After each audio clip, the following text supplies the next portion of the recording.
একসময় কঠোর পরিশ্রমে গড়া সুখের সংসার ছিল আলতাফ হোসেন জনির। নিজের রোজগারে চলত পরিবার, সাহায্য করতেন আত্মীয় স্বজন ও এলাকাবাসীকে। কিন্তু ভাগ্যের নির্মম পরিহাসে আজ তিনি নিজেই মানুষের করুণার পাত্র। আমি একদিন প্রবাসী ছিলাম, কিন্তু আমার দুর্ভাগ্য, আমার দুটো কিডনি একসাথে একবার দেশে চলে আসি। আমি আজ দীর্ঘ 8 বছর যাবত ডায়ালিসিস করে একবার নিঃস্ব হয়ে এখন বাঁচার জন্য মানুষের কাছে সাহায্য চাইতেছি। আমার একটা ছেলে আছে, 11 বছর বয়স, সে আমার মার কাছে থাকে। তার খরচ আমরা চালাইতে পারি না। দুটি কিডনি বিকল হয়ে গেছে তার। দীর্ঘ 8 বছরে ডায়ালিসিস করাতে গিয়ে নিজের সহায় সম্পদ যা কিছু ছিল সবকিছুই শেষ। এখন মাথা গোজার ঠাইটুকু ছাড়া আর কিছুই অবশিষ্ট নেই। একমাত্র সন্তানকেও অর্থাভাবে দিয়ে রেখেছেন অন্যের কাছে। মানুষের সাহায্য সহযোগিতায় কোন রকমে দিন চলে তার। রাস্তা খুবই হয়ে গেছে, যা ছিল যা ছিল সব শেষ। মনে করেন প্রতি ওই যে মাসে 8বার মনে করেন ডায়ালিসিস করতে হয়। বিদেশে থাকাকালীন ওনার অনেক সহযোগিতা সাহায্য অনেক মানুষকে করছে। কুমিল্লার বরুড়া উপজেলার নোয়াপাড়া গ্রামের বাসিন্দা আলতাফ হোসেন জনি 2003 সালে সৌদি আরবে পাড়ি জমিয়েছিলেন উন্নত জীবনের স্বপ্নে।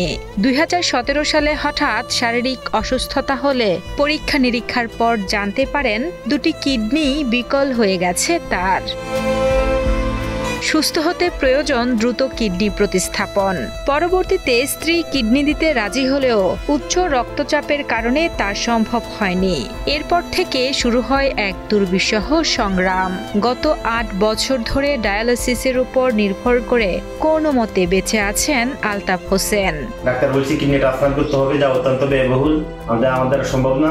সপ্তাহে করে 2টা ডায়ালিসিস করতে হয়। ওই ডায়ালিসিসে আমার 7,000 টাকা খরচ হয়, মাসে 30 থেকে 35,000 টাকা খরচ হয় আমার। এখন ডাক্তার বলছে যদি সম্ভব হয় কিডনি ট্রান্সপ্লান্ট করার জন্য, যা অত্যন্ত ব্যয়বহুল, 30 থেকে 35 লাখ টাকার মতো লাগবে।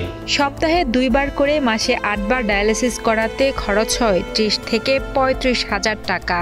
কিন্তু এখন অর্থাভাবে তাও আর সম্ভব হচ্ছে না। চিকিৎসা বন্ধ থাকলে আবার ফুলে যায় শরীর, বেড়ে যায় শ্বাসকষ্ট। আলতাফ হোসেনের এই করুণ দশায় একমাত্র ছোট্ট সন্তানকে অর্থের অভাবে পড়াশোনা ও ভরণ পোষণ চালাতে না পেরে দিয়ে দিয়েছেন নানা বাড়িতে।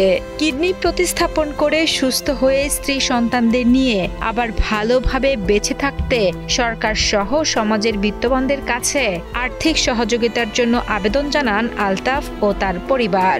আমরা একবারে নিঃস্ব হয়ে গেছি। এখন আমার ডায়ালিসিস চলে না, এমনকি আমাদের সংসারও চলতে অনেক কষ্ট হয়। এখন দেশবাসীর কাছে, প্রবাসী ভাই বোনদের কাছে, সবার কাছে ডিবিসি নিউজের মাধ্যমে আমি আমার হাজব্যান্ডের জন্য সাহায্য চাইতেছি। আপনারা সবাই সাহায্য করে আমার হাজব্যান্ডের জন্য একটু সাহায্য করেন। একটু সাহায্য করলে আমরা ওনারে চিকিৎসা চালাতে পারবো, এবং যদি টাকা মিল হয় তাহলে ওনার কিডনি ট্রান্সপ্লান্ট করতে পারবো। আমার সন্তানটা বাবা ফিরে পাবে।